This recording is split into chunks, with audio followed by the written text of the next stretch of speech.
ก็จอกบ่ឆ្កែបានតកអពុទ្ធចកក្នុងព្រៃបាជាមួយនឹងអញព្រៀនគ្មានឯងឃើញថ្ងៃផ្ញើជូនតាំងលេងអាយុវាជាងសាំងតែដើរតាមកូនក្មេងអង្គុយឡាយសុកគេទេទីលុយបារ៉ូលបោកប្រាស់គេវារៀបទុកឡើងជួយចំណាំមុខវាទៅអាចារ្យអត់ហងស៊ុយអរាធិពាក់លើឲ្យលេខកន្ទុយក្រោមកសិតនេះគឺជារឿងពុតប្រពន្ធឲ្យសងគេវាយកលុយទៅផានេះមកទាំងពណ៌សបោះវាលៀបពណ៌ដល់ជីវិតអញនៅតកូនក្មេងដែលមានឪអត់ចែកគិត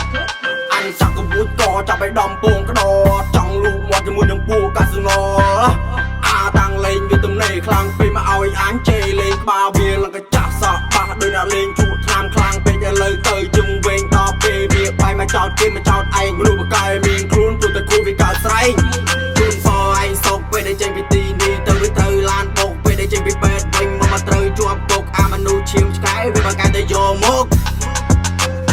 ដល់វេនអញម្ដងអញចាប់ចោលឲ្យជើងដៃក៏ពើមកក្បាលនេះជៀនទួនទីឆាខ្វៃអត់ចេះអីទេចង់ធ្វើអ្នកកវីអាចស្អីកវីក៏ពើព្រៃក៏ពើភ្លេចកំណើតតែកើតចេញពីអីកាត់ចេញមកពីអញដែលបានជួយឲ្យល្បីហើយភ្លេចថ្ងៃមួយដែលធ្លាប់បានមកខ្ចីមកយំមុខអញឲ្យទុនជើងទុនដៃអញចេះតែអាណិតក៏ព្រមឲ្យលុយខ្ចីអញជួយច្រើនដែរដូចជាគ្មានបានស្អីហើយដៀបប្រូអញសិតតែក្មេងថ្នាក់មកតៃហើយចាប់ប្រូឯងសរសេរចេញពីអីទៅពីខេបខាត់ស្ដាប់ឡើងឲ្យញ៉ៃញ៉ៃចរិតភ្លើចង់ធ្វើអ្នកក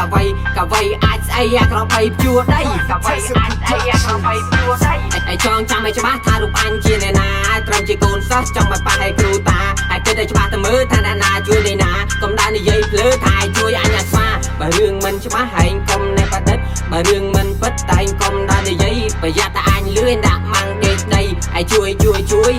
បានចៃហើយជួយខ្ចីលុយក្នុងមួយនេះពួកខ្ញុំជាអ្នកខំប្រឹងទៅមានថ្ងៃហ្នឹងអ្នកណាពោះក៏ខ្ញុំដឹងហើយអ្នកណាក៏ពើអ្នកណាកាឡាលើក៏ខ្ញុំដឹងដែរ